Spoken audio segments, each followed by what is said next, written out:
Because once you have systems in place, practice them enough, they become habitual, then you don't have to think about them anymore and you don't have to measure them. Just like I get up every single morning, and the first 3 hours of my morning are intentionally designed for me, for mental, physical, emotional, spiritual health.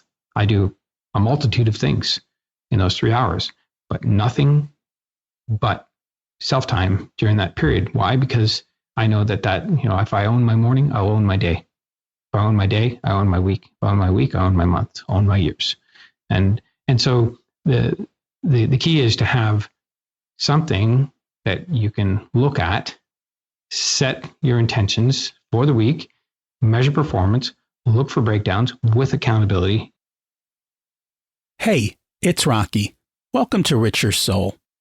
Today's guest is Dan Lefave, who's going to share how to live the life of your dreams.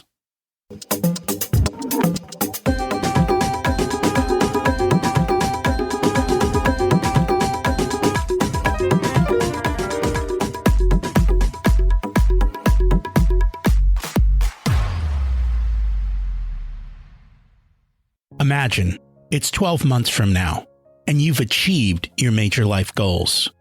How does it feel to be in the best shape of your life?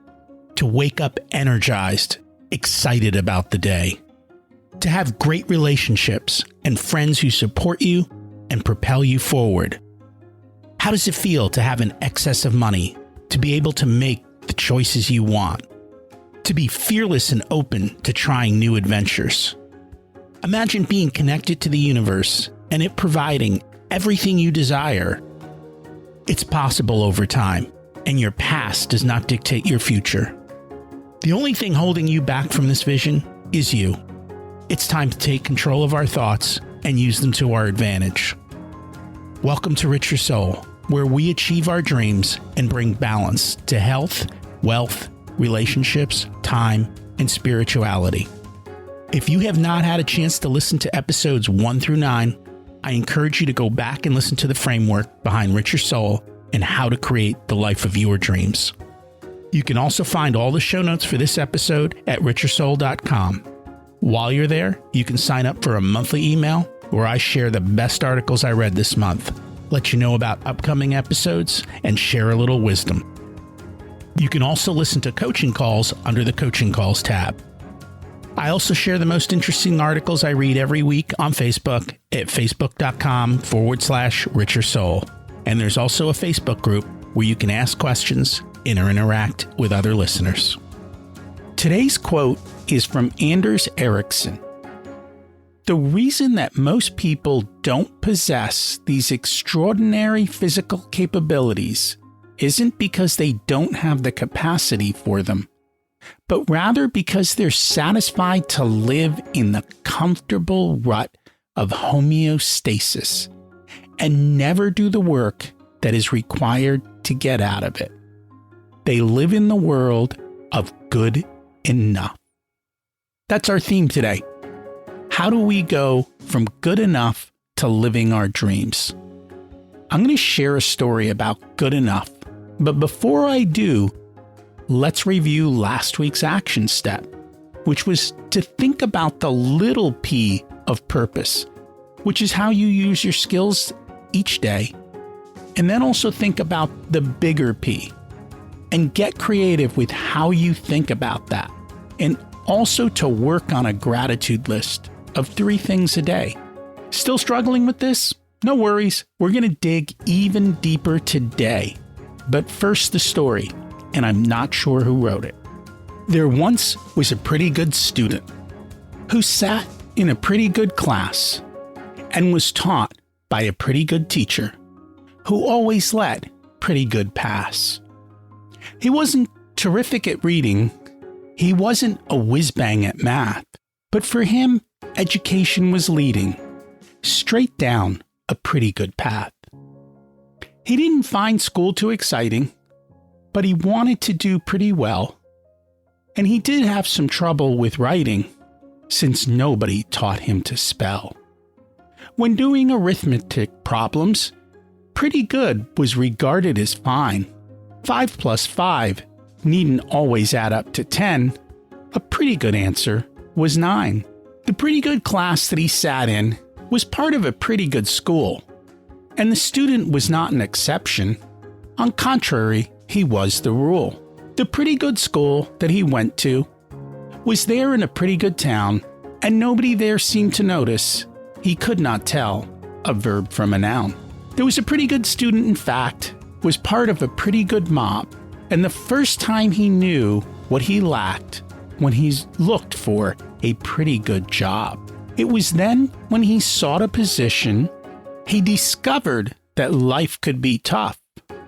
And he soon had a sneaking suspicion pretty good might not be good enough. The pretty good town in our story was part of a pretty good state, which had pretty good aspirations, and he prayed for a pretty good fate. There once was a pretty good nation, pretty proud of the greatness it had, which learned much too late, if you want to be great, pretty good is in fact pretty bad. I've always said the enemy of great is good, and I've struggled with this for years, living pretty good, and it didn't serve me not to live my best self. Now I take the actions to live a better life. And Dan and I are going to chat about that today. It's time for great. While Dan focuses on business owners, the takeaway steps apply to all of us. Heart-centered business owners hire Dan Lefave to break through bottlenecks and scale to 7 figures in half the time, guaranteed. He helps them establish self-managing businesses by upgrading their skill sets, mindsets, and systems to scale with ease.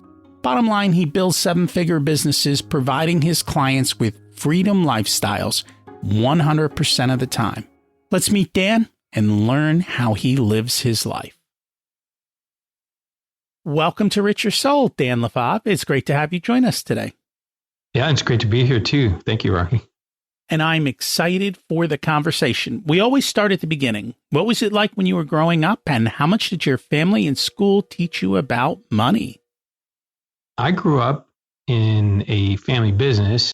It wasn't something that I just jumped into, but, at about, 9 or less, or, I'm not even sure what age, but started working with my father, working in the back room, just helping out.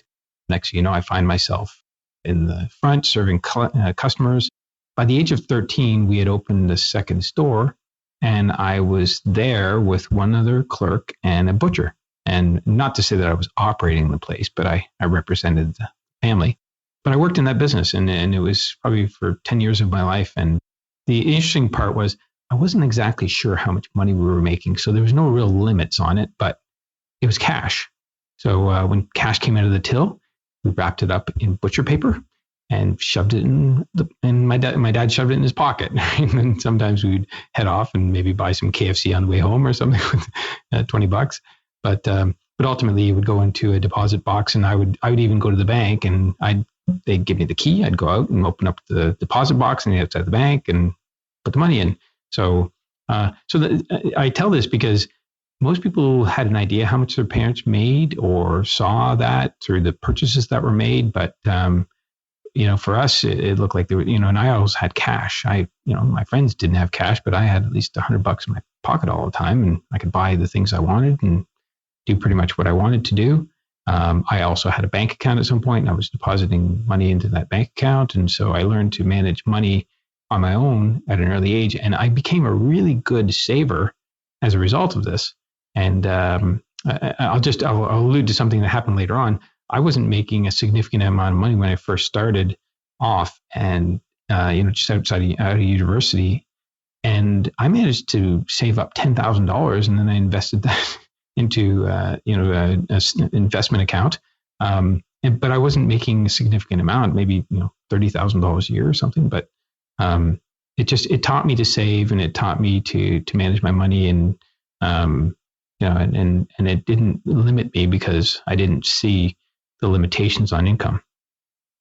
And that's probably the biggest one, not seeing a limitation on income. Because I think for most people, somebody else always tends to set their limit, right? Especially if you're a worker, someone else is setting your salary. Yes, you can get raises, but depending on the field you're in, many of them are limited. Mm-hmm. No, absolutely. Here's the thing. People will have what I call a financial thermostat, and that's set by their parents. And, their parents don't typically say, well, we earn $50,000 a year or something like that, but you could see it by the standards of living. And, I think we had a pretty decent standard of living. And, at one point in time, we had a better standard of living because we moved from a small town to, lakefront. And so, and I didn't really realize that until we had a friend over, and she was like, wow, you live in this house in the lake? And I'm like, yeah, but it wasn't a shocker, but that thermostat can be a real limiter because I think most people go out in their life and they live to the standards that their parents aspired to, and that's pretty much it, or maybe a little higher, unless they find a mentor or get taught how to make money and manage it and so on. So it really becomes a limitation. And you can change your thermostat when you want. So are you doing anything different to teach your kids about money? Certainly. They get money handed to them, which is kind of interesting, from, grandparents and so on. So it's a fun little experiment. So what I do with them is we take the money automatically and sit down with them, and then we divide it up, and we put some away, and we'll just we could put it into a bank account, but we chose to just put it into a safe. So we take a percentage of that and say, you're putting this away in savings, and then we also teach them about giving, tithing, and so we talk about where we can apply some money to help somebody else or do something, or if there's somebody that inspired them that they want to contribute to, then they can, something like that. And then a certain percentage they get to spend, or if they want to, they can save it and then spend it later. It's interesting though to see them though. They love saving money. So they will not spend it. They hoard it and they hang on to it. And if they can, they manipulate myself or my wife to buy it for them. So they're pretty smart when it comes to money. And I will tell you that there's another game that I'm playing with them, which is a way of providing allowance, but also there's an awareness around it. When a toilet paper roll gets to the end in our house, and legitimately they can't pour all the rip all the toilet paper off and say, hey, it's done. They get $1 per roll, and so it's a virtual dollar, and they can accumulate that, and then at some point in the future they can buy something with it. So it's just there's no real rules around giving them an allowance for the things that they do, because we call those family contributions. But this is just my way of playing a little game with them that has to do with money, being aware. So, it's kind of interesting to see how they operate now. So they'll look around the house and see, hey, which toilet paper roll is coming near the end, so that I can acquire that $1. Right? It's a fun little game. I can imagine certain kids just going through toilet paper. Well, they're not, because they know the rules. Like we had some ground rules about that, and if we notice something that's out of place, say that roll not half, the other day. But it's not that easy. We have 4 different bathrooms, so But anyway, it's a fun little game. So it's just developing awareness, and then also they get to earn something. So saving is not a natural habit for people. What is it that's kind of made it a natural habit in your family? Well, it comes down to the habits that my wife and I have. And like I said, it was somehow burned into me to save instead of just squandering and just buying whatever. But I think that just our practices and the way we talk about things and the way we manage things, my children know this, and I'm pretty open about it too, but I'm a deal finder. And so it doesn't matter how big or small the item is, I just find deals. So if we need something new and suddenly I start looking, I'm like, oh, there's that thing. It says, hot deal. And I'm like, yeah, okay, we need it. And I'm getting a deal. And so it reinforces to them that, hey, I always save money. And so I know it's kind of a side example, but or a unique example, but so I'm always saving money in purchases. It doesn't matter if the car or whatever, I think my children are definitely going to grow up with a weird perspective about money and how things are done, because I have people driving vehicles to me to test drive and then driving the vehicle to drop it off. And nobody really gets that, but I do. And, they'll drive, almost an hour just to do that. And, but there's, we're always doing things that are cost savings and, or finding ways to hang on to dollars longer. Just like a controller would for a business. That's how our mindset is. So it's been passed on. And I am very much the same way. I always am looking for deals.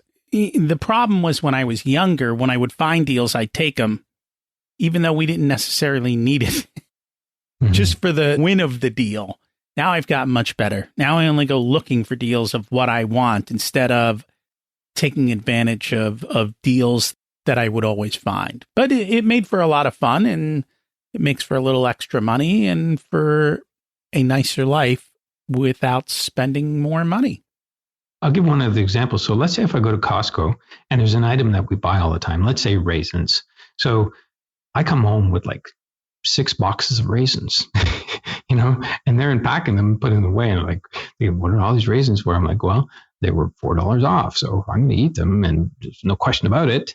Then, or we're going to eat them, then I might as well just buy them. They're not going to expire. And so, or the expiry is so far out that it won't matter. And so they see that, and then they're like, okay, so so $4 off per box at 6 boxes, $24. Okay, yeah, $24 I could spend elsewhere. Good idea. Yeah, I do the same kind of stuff, especially with stuff that will last and it won't go bad or wear out. So you got this good, strong money beginning. You had a nice life. Was it just perfect success after that? You know how life is. It's like a blade of grass growing through concrete. It's going to be challenges. I went off to university, and I'll just tell you a little bit of the backstory. But my parents didn't graduate from high school, so that wasn't a big deal for them. And then my brother chose not to either. He's not very academically inclined. I don't know that I was, but I attached myself with people that were. And so in the end, I ended up, going off to university. And then after university, I started a painting business. It's a student painting business. They recruit students right out of university. And that was not a success by any means, but it wasn't a complete failure. I ended up not quite breaking even, but I had a few $1,000s in debt afterwards. But it was a very interesting experience. But then from there, I went and worked for a financial investment company doing marketing sales. I didn't really gather much information from or advantages from that, but I will say working for the best and biggest broker in the office made a difference. So because there was a lot more activity and a lot more, I learned things about she was boring on margins and things like that, but then that wasn't very interesting or motivational, and I'm somebody who has to be intrigued or motivated or inspired in what I'm doing. Otherwise, I check out. So I went into business with my brother. He already had a business and he was doing construction for wireless telecom.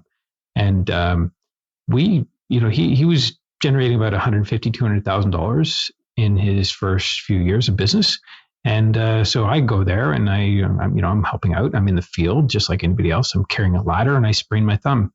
I spent 2 weeks in the office and I never left. And I started managing everything from business development to the finances to the reporting to the bank. They wanted to know what our profit and loss statements were, and I had no idea what those were back in the 90s.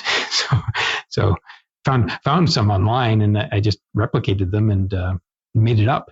And but then when they came back the next year, I was like, okay, what do I do? And I remember just taking a spreadsheet. And I didn't go wild, but I added percentages to the expenses and to the income just randomly, not double digits. I didn't go above 10%, but I just randomly added numbers. And now I look back and I'm wondering, like, how did this happen? So we went from $200,000 to $400,000 to $600,000 to over $1 million in 3 years. And, and it was all like, I mean, if I said, okay, well, the financial statements were, were the projections and they happened, well, it was all just guesswork. but yeah, so I started managing money on a bigger scale there. And then because my brother and I, we had different business minds and different ways of handling money. I mean, he would go and buy some big things like trucks for $75,000 or hire somebody for $100,000, and I just couldn't understand, the mindset.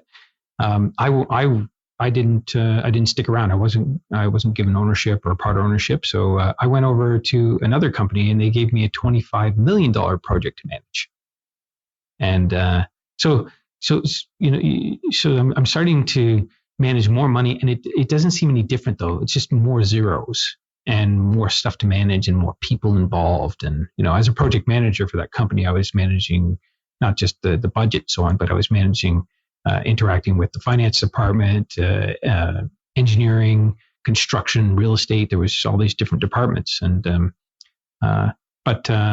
and then I went on to other companies, and I did the same thing. I increased revenues in this one company by 15 million over a number of years, and it was easy and didn't seem like a big deal. But it was kind of fun sometimes to see a check in your hand for $400,000, and say, hey, that's kind of interesting. It would be cool to have my name on it, So, and I'll just say something about that. It's about relevance. So once I started seeing more dollars and more capacity to earn or to spend, and even if it wasn't my own, it expanded my mind and my ability to associate with that, if that makes sense.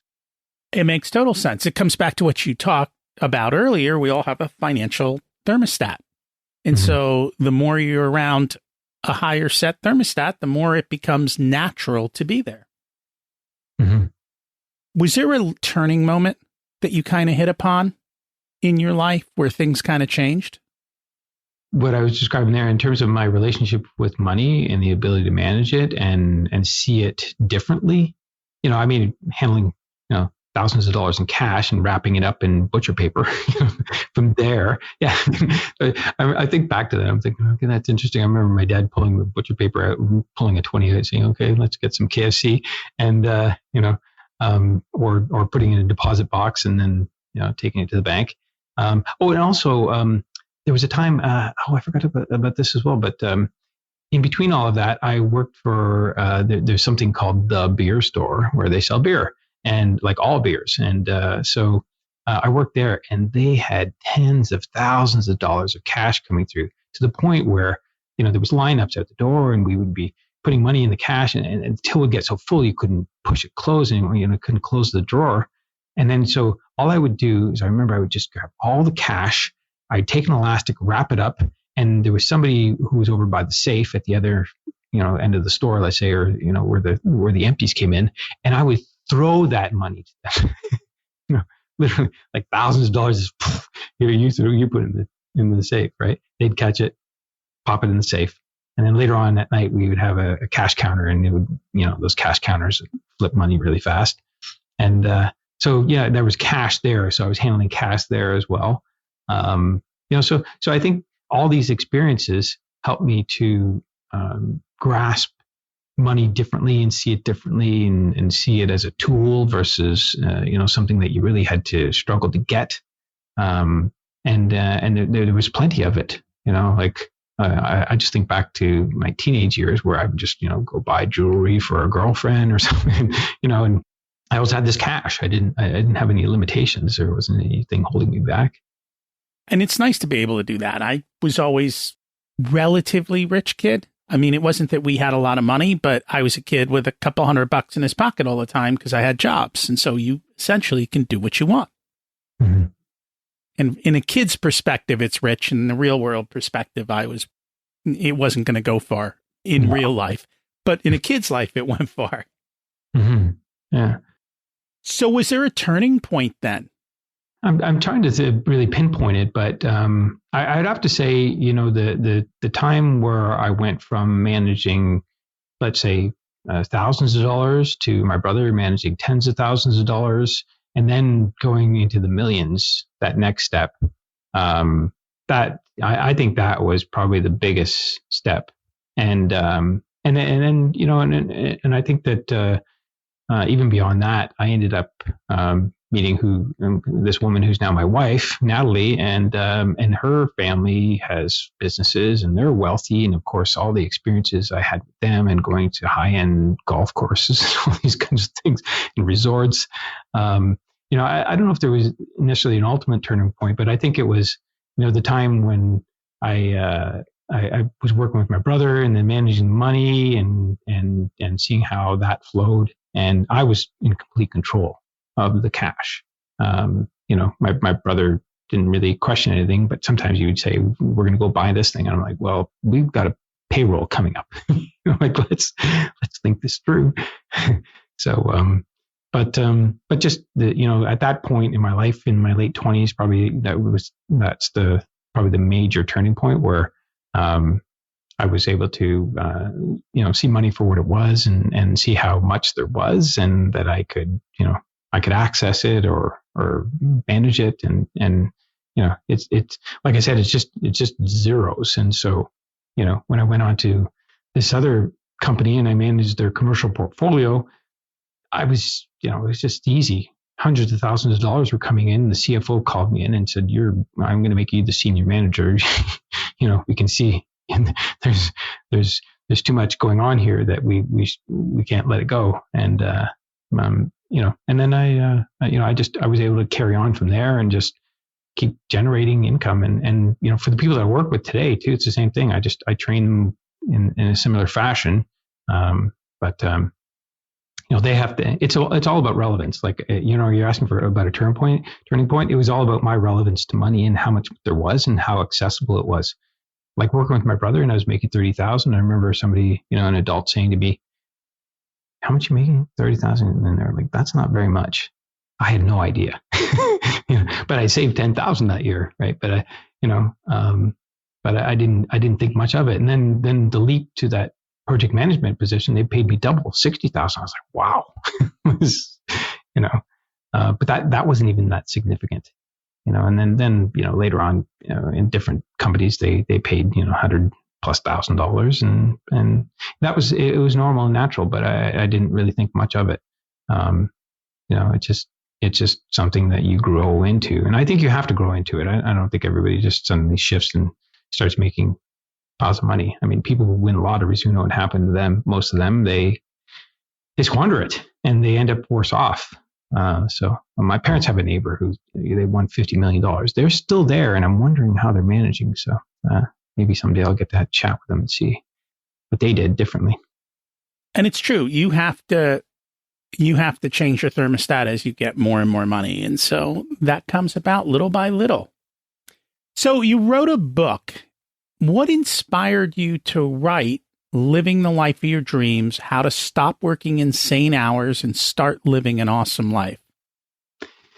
Well, it came really fast, because I'm a student. So I'll travel to different events and study mentors and learn their processes and, understand their mindset. And, so I was reading a couple of different things at the time.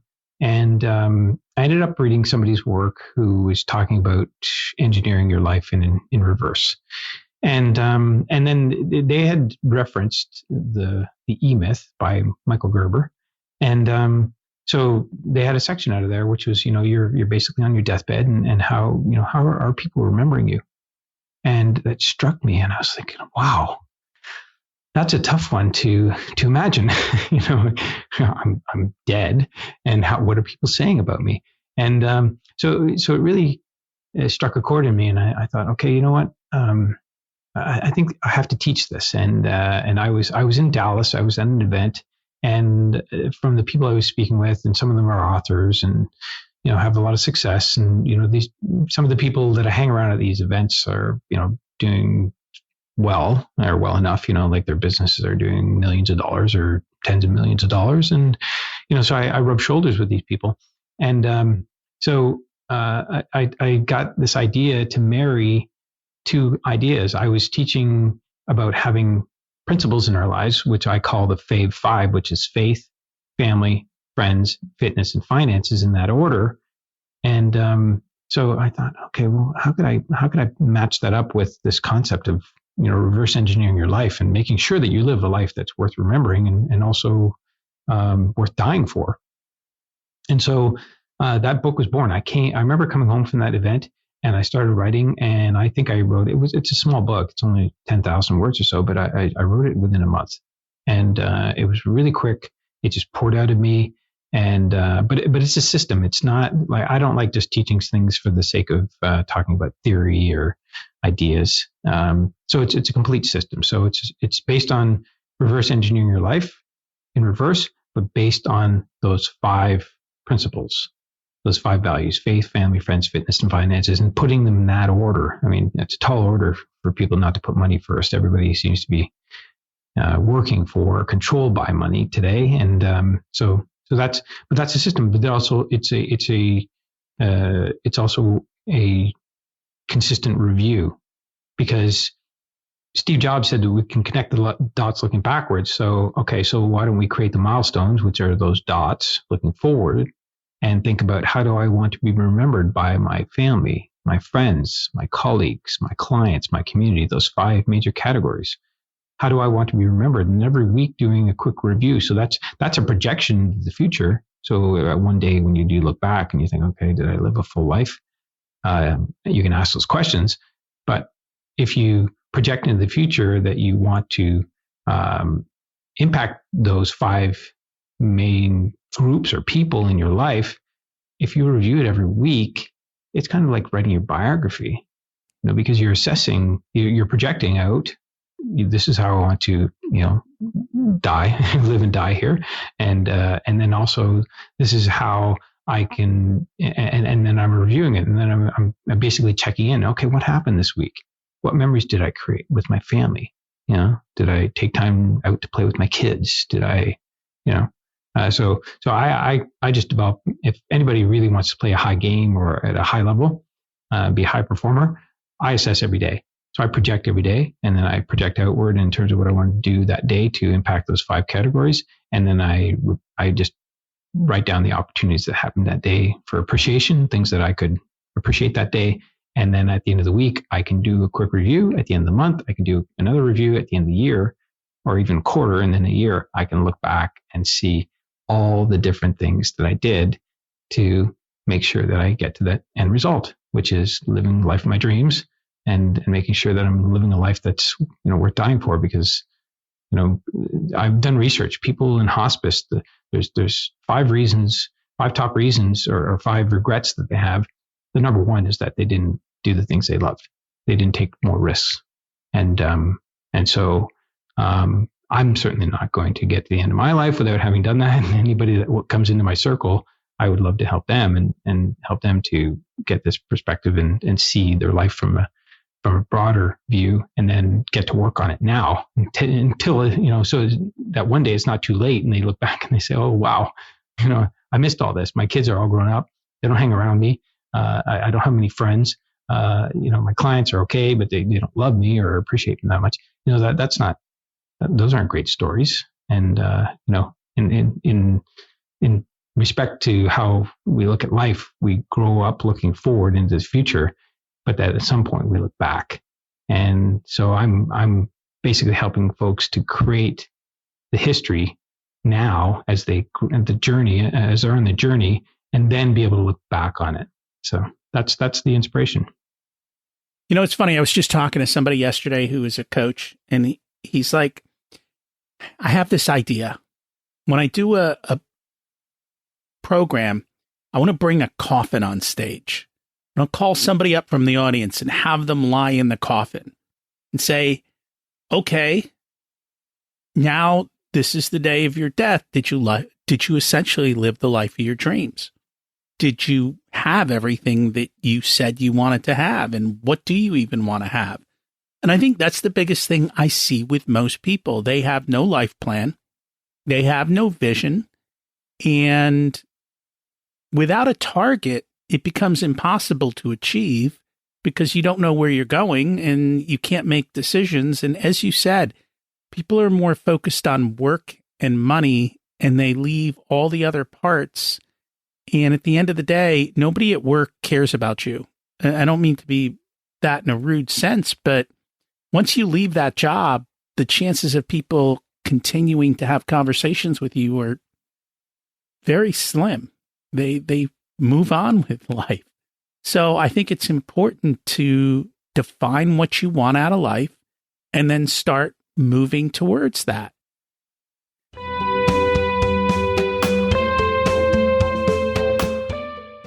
Today's episode is sponsored by Profit Answer Man Podcast. Did you know that most small business owners hate looking at their financials? It's one reason they may struggle with business success. The Profit Answer Man podcast helps them ensure they are profitable and can pay their employees and weather the storms we all have to face. It's built on the Profit First methodology of pay yourself first. The Profit Answer Man podcast is a must listen to for every small business owner and anyone who wants to help them survive and thrive. Check it out on your favorite listening platform.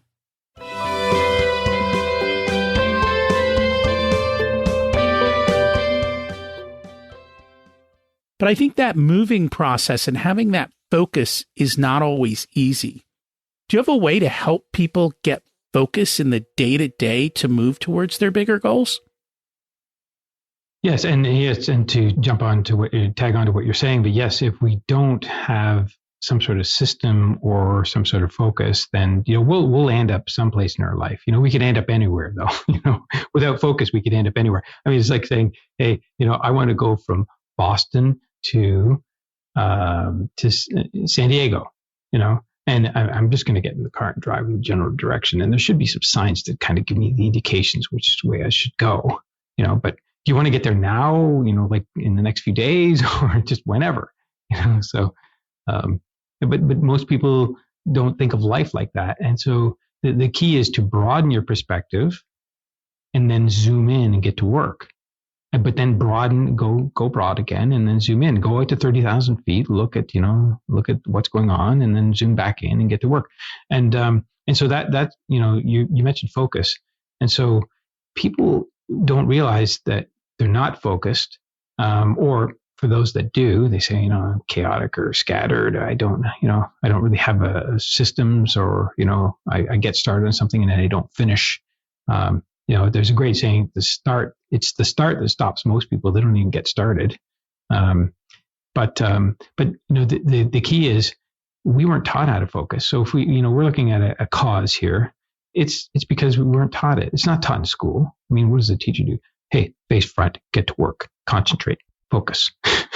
How about teaching me? No, we couldn't. We didn't have enough, relevance or understanding to say that. So it's not taught in school. And so if it's not taught in school, then, our parents didn't learn it unless they learned it, they're book smart or something, or they had a mentor or somebody that passed this on to them. So majority of people don't know how to focus. And we might say, well, that's the cause, it's the schools, the curriculum, the boards, their school board, their fault. But really it's not. The cause is because we're not managing our thoughts.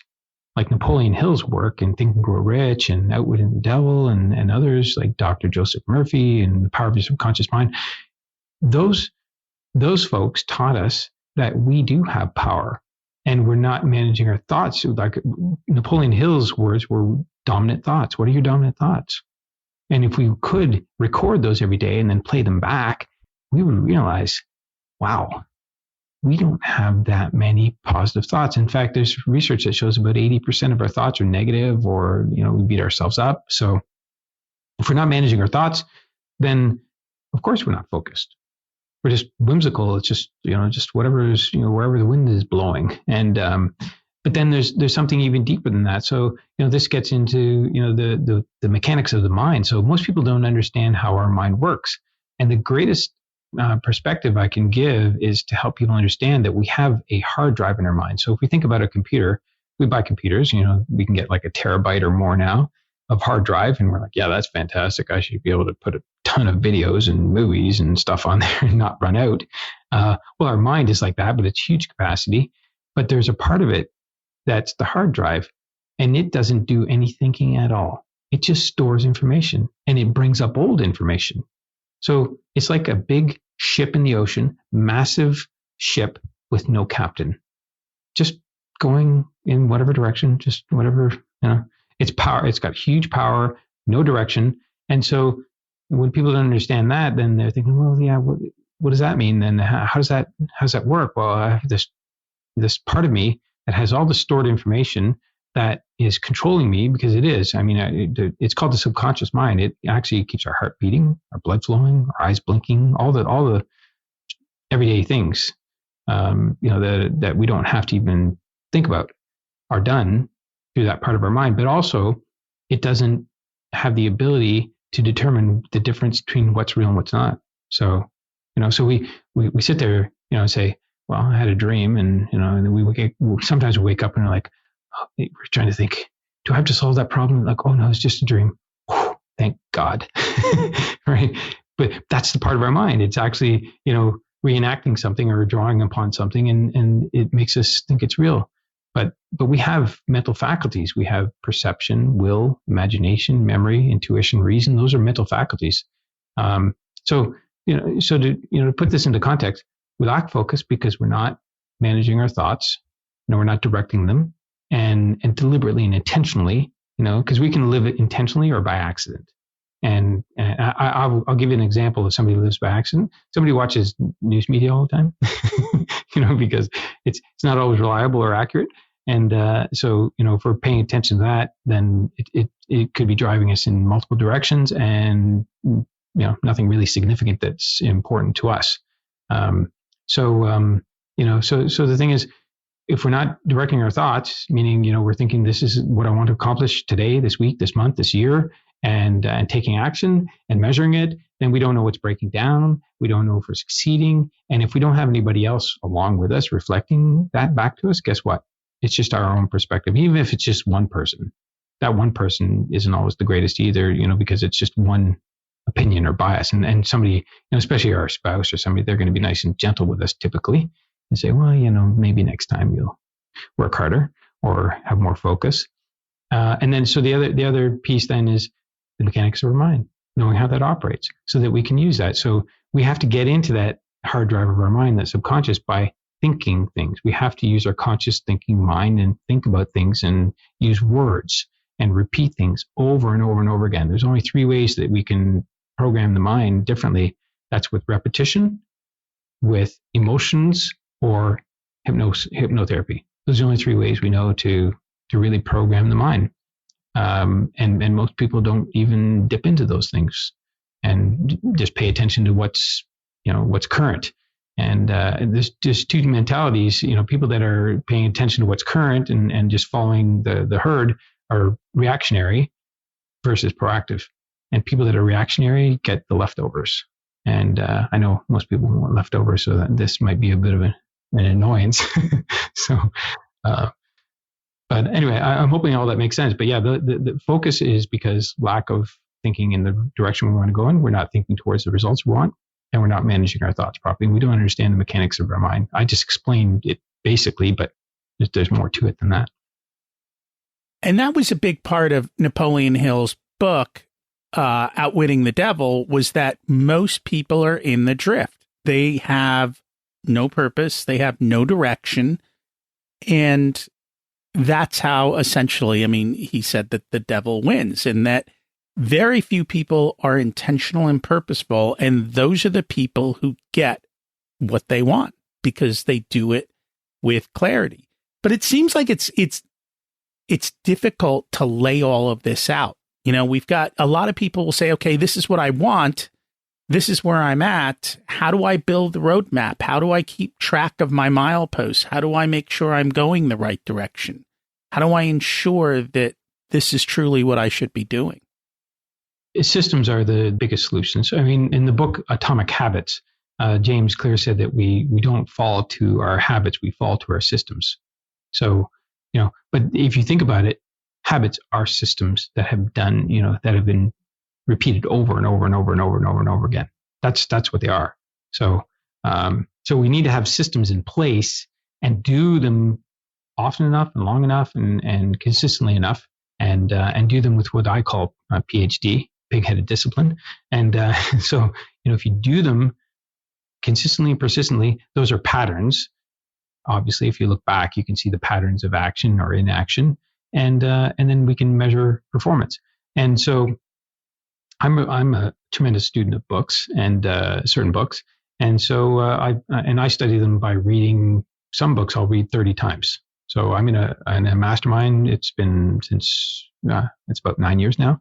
We read every single day, 30 minutes a day, and we read the same section out of a book or same chapter or chapters for 30 minutes out of a book, and we'll just take turns reading. So one of the ones that we read was 12-week year, and the principles in that book were about having a plan that you could measure your performance and only focusing on things you can control. Because it's easy to set a schedule for things that you don't control and then have them fail and then say, well, they didn't show up. Right? Well, okay, well then why is that on your plan then? Don't have, a meeting or an interview or a conversation on there. Only put the thing you control, set it up, schedule it, prepare for it. Those are the things we control. So the premise here is that you only put things into a plan that you can control and then measure your performance on that. A great metaphor is when we get a personal trainer at a gym. They will bring us in, they will sit down, they'll figure out what we've done, what we know how to do, and then what we're familiar with, equipment or classes or something. And then they will plug us into that and say, okay, here's your plan for the week. And then at the end of the week, they can sit down with the planner, with the personal trainer, and the personal trainer will say, okay, let's see what you've accomplished, what you've checked off here on your list. Okay, you did your cardio every day. Good. Yeah. Okay. You did some weights and something fell off here. What happened? You didn't do the classes you said you were going to do. Oh, I wasn't feeling so hot. The reasons, excuses come out, right? So then that's a breakdown, right? It's like, well, could you have done the class still? Yeah, I could have, but I just wasn't feeling like it that day. Like, oh, okay, but that was a commitment. That was a tactic that you were going to do. So, and then they can measure it. But then you look, the key here is that we're looking for breakdowns, because when we find the breakdowns, that's where we see the habits, not the ones that we like, the bad habits, we'll call them, right, are there, and they get in the way. And they're based on patterns of thought or patterns of experience.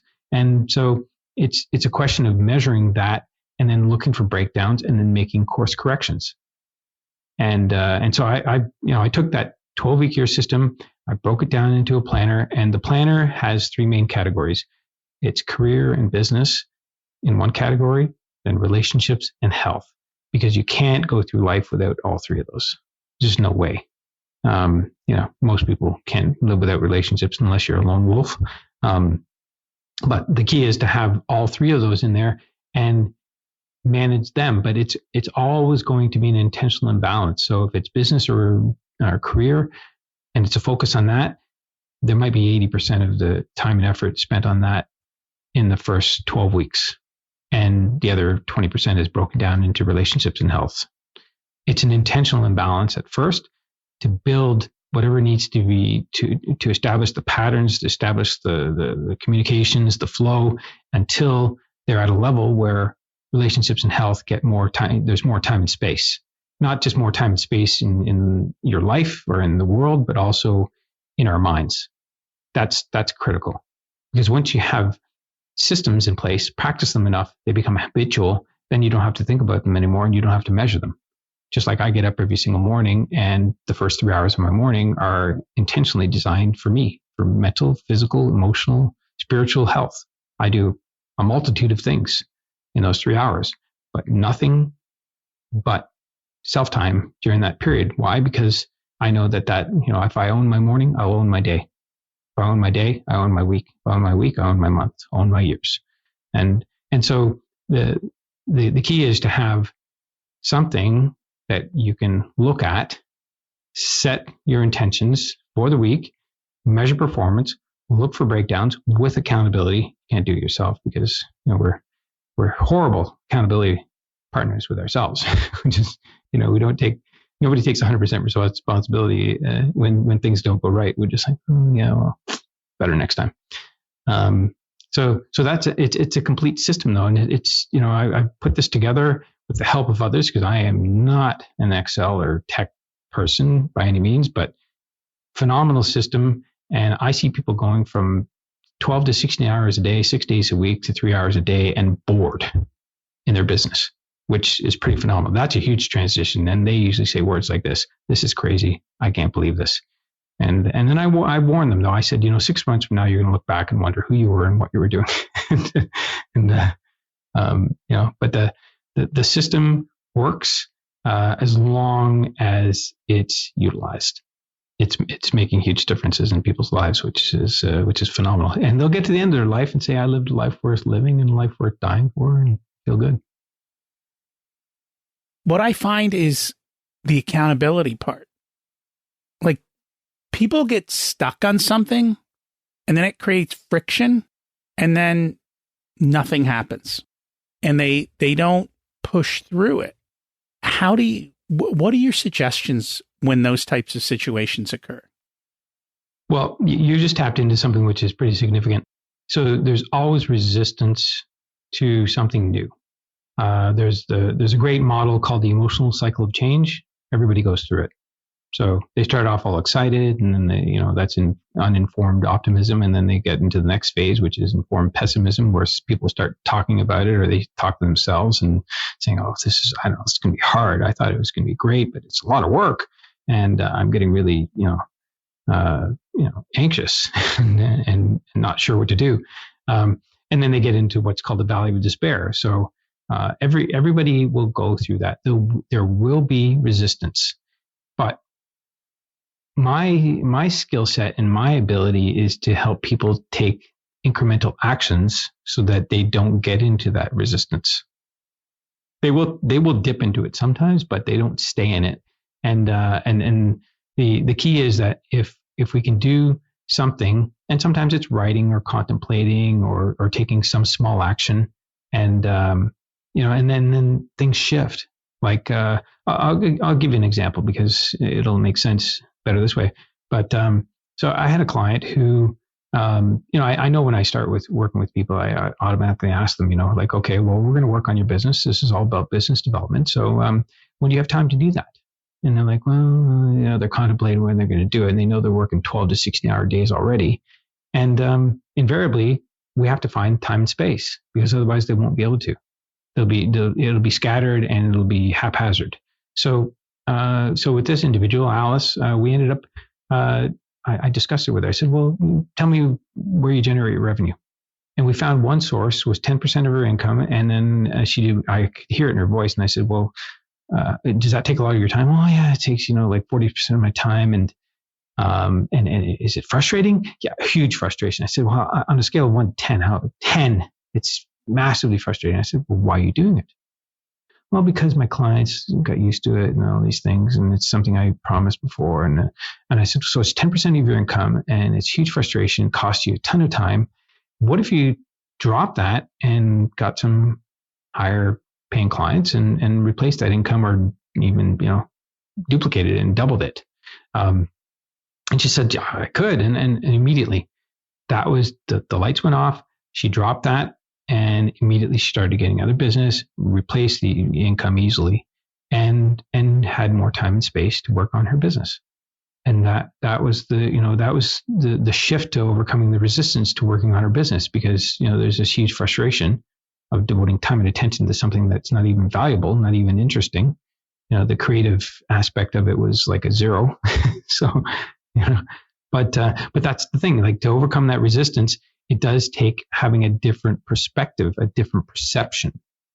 And most people don't do that well themselves, unless they're doing some studying and learning and have a high awareness of what they're thinking and doing. But most people don't. So my skill set is to recognize where those resistances are and then help them overcome them. Because ultimately, if you think about it, so what's the opposite of resistance? Being receptive. Okay, so then my scope of work with the client is to help them get into receptive mode. So how do I do that? Okay, well, I have to find the little exercises and steps that take to help them avoid the resistance. And there's a part of the mind called the amygdala. Most people know about it, and they know that it's the flight or fright mechanism. My toughest challenge, if I could say I have one, is to help people avoid that. So I get them taking the subtle steps so that they don't alert their beliefs and their old ways of doing things, because ultimately they have to stop doing old things, start doing new things, think differently, and do different things. That's the essence of change and transformation, in my opinion. But yeah, to answer your question in simple terms, the resistance, there has to be some small incremental steps that are not so big that they are going directly against our beliefs. Because once they go against our beliefs, that's like a huge terror barrier, big wall. And most people do not want to climb it or even look at it. They'll avoid it. They'll go into victim mode, blame, complain, deny, lie. And my role is to get them into the intention loop, which is, where they take responsibility, accountability, take action, assess performance, and move forward. I mean, anybody who has a high performance type mentality understands this. They want to move forward, and if there's resistance, they'll figure it out. And it's like being on a 3-lane road. Do we honk and beep our horn at the person in front of us and flash our lights, or do we just wait till there's an opening and go around them? And so basically what you were talking about with that woman was the 80-20 rule, right? 20% of what we do gets 80% of the results. You found something that was taking 40% of her time and providing 10% of the results. And those are the things you need to get rid of in life so you can open up the space to be able to do what you truly want to do. I know when I talk to people and I have conversations, I literally find diamonds all around them. I'm like, there's diamonds right there. Pick them up. It's not hard. But they're all stuck in that whatever, that rut. And even if their life is okay, they can't see beyond that small thing. So you've got to help to open it up and let them see the opportunities that are all around us. And it's not hard to do. Mm-hmm. So based on our conversation today, what's one action step people can take to move forward this week? Well, definitely is to start creating a plan. And I'm happy to share this tool that I described earlier. I know it's been dozens of hours, maybe hundreds of hours to develop it, but I'm happy to share it because I think it's phenomenal. But I think just having a simple plan and actions that you're going to take towards that plan over a 12-week sprint. And, so it's 12 weeks. So you can have, the 3 sprints of 4 weeks and have different themes or focuses for those sprints. But really just focusing on things that you can control, and then measuring performance, and do it with a partner, do it with accountability. That way somebody is reflecting it back to you and being honest. I mean, this is a cold and antiseptic system. It is not friendly. It's a lie detector test. So if anybody is afraid to be vulnerable, it's not going to work for them. But if you want to move forward in life, this is a really, really easy way to find out what you're doing, what you're thinking, where you're devoting your time and attention. And, there's no doubt about it. If you're not focusing on the big rocks, like the major things, then, it's just the smaller things that are getting done, but they're not going to move the needle on your life. So just using this planner, and having a system for that will shift things dramatically. And open up doors. I mean, ultimately, there's going to be opportunities that will come through as a result of this, because the perception, which is one of the mental faculties, once that's shifted a little bit and we start looking at different things differently and looking around the world differently, people, opportunities, circumstances, environments, new things will start coming as a result of that. And just like they did for me, just with writing that book. And next thing you know, I attracted the right person to get it published on Amazon and then get to number 1. And, all of it came together just because I just opened my mind and said, okay, I'm going to do this. This is happening. And there's no question about it. I'll go right to the end and finish it. I'll finish what I start. And it's true. Once you know where you're going and you start moving that direction, the path becomes clear and it's all achievable.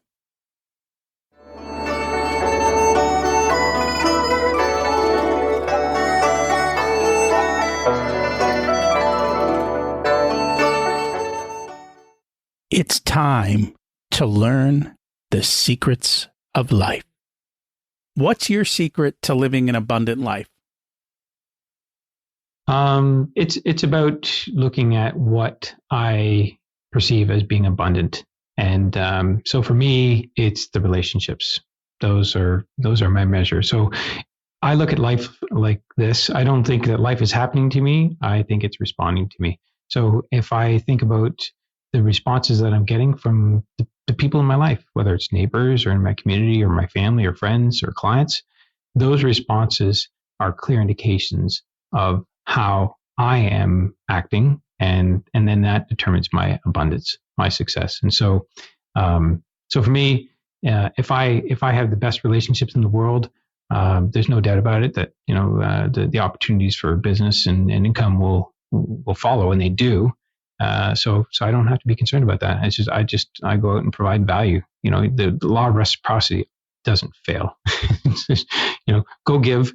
Just be a go-giver, like Bob Berg teaches in his book, be a go-giver, and find opportunities to give and add value, and abundance will flow right back to you. And that it will. As you said, life happens for you, not to you. What did you learn later in life that you wish you would have learned sooner? Some of the things that we were talking about here today, which is the mechanics of the mind. I learned that from Bob Proctor, my mentor, years ago, probably about 8-9 years ago now.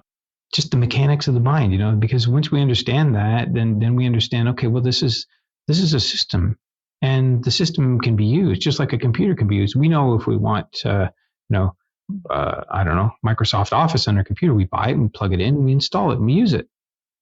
Our mind's similar, but it's not that easy though. We have to install something with repetition. And regularly, and make it something that's normal, natural, and that takes some time. Doesn't necessarily have to be Malcolm Gladwell's 10,000 hour rule, but you do something enough, and it becomes natural and normal, and then you basically have more ability to manage what's coming your way and get what you want. And we should all look at our operating system and make sure that it serves us. And if it doesn't, it's time to get an upgrade. If you were to give an 18-year-old one specific piece of wisdom, what would it be? I would say that they should at least understand their power, their potential, what they're capable of. Because most people don't realize that we're living two lives, the one we're living now and the one we're capable of. We're becoming something at all times, all day, every week, every month. We're always becoming something. So I would, and the biggest piece of wisdom I could pass on to them would be to study the book, The Power of Your Subconscious Mind, because that book alone will at least open their mind up to their potential and their power, that they're not pre-programmed, predestined, habitually or through, what's been passed on by their parents. It's not by osmosis. We're not in a container. That's why there's a term neuroplasticity, right? So if we understand, and if an 18-year-old could understand the mechanics of their mind and their power and their potential, they would not have any limitations whatsoever. I mean, if you go back to a child and you think about a 7-year-old and younger, they'll do anything and try anything and go anywhere. That gets washed out after a while because of the cultural beliefs and so on, and what our parents tell us what's right, what's wrong, and what they perceive as being safe and secure and so on. And if they study that book and understand the power of their subconscious, I think that's a huge, huge advantage. Another book for me to read. That's one I haven't gotten to yet. If people would like to find you and connect, read your book, get your focus system, what's the best way for them to do that? Well, first of all, I'm going to, I love giving this planner. It's a plug and play planner. It's an Excel sheet, but it's been put on Google. So it's a Google sheet, and they can get that at Lefave Coaching /LefaveCoaching.com, /focus. So it's LEFAVE coaching.com /focus. That's the planner. And again, it's free. Just take it, use it, apply it. It gives you all the directions there, and also a short video on how to use it and follow-up emails. So, if you are going to apply it, at least read those emails. They're strictly to help you and guide you and nudge you and nothing more. But that, if you like that, then that's fantastic. And if you want to get my book, just go to LefaveCoaching.com and you'll find it there. It's right on the main page there. You can just grab it and get a PDF of it and apply it. But I would say use it with the planner. I mean, craft your life, your bigger, broader perspective, and then get to work on what it is that you want to accomplish in the next 12 weeks. Because once you do that, you start seeing results and things start working out. You feel better. Once you have those thoughts flowing through your mind, I mean, the feelings are thoughts moving through our body. So why not get the good feeling thoughts moving through on a regular basis? So very true. And I plan my life on a 12-week year as well. Thank you so much for joining us this week. Thank you, Rocky. I really appreciate it. Are you ready for great? Or is pretty good going to be your downfall? Getting clarity and getting out of the drift is the number one goal. Once you know where you're going and you start moving, it becomes so much easier. And sometimes you need help. It's okay. It really sucks to be on your deathbed with regrets. And I know that's not happening for me. This week's action step: create a plan and take action towards it. I do the 12-week year. It works. Having simple action steps makes achieving goals easy. You create the systems and you just execute. The biggest surprise for me is that the line between good and great is really close. It doesn't take a lot of extra work. You just need to be targeted and focus on what you're doing. And it's supposed to be fun, so enjoy the journey. Next week, we have on Karen McCall to talk about money grit and her story of overcoming her bad money habits. Lots of great insights in there. Hey, can I ask a favor? Can you leave a rating or a review of the podcast? I would appreciate that. It helps me to get better guests to interview for you. They all want to be on highly rated shows, and so I appreciate your support, and it'll help us to be great together. Thanks for listening. Have an abundant week.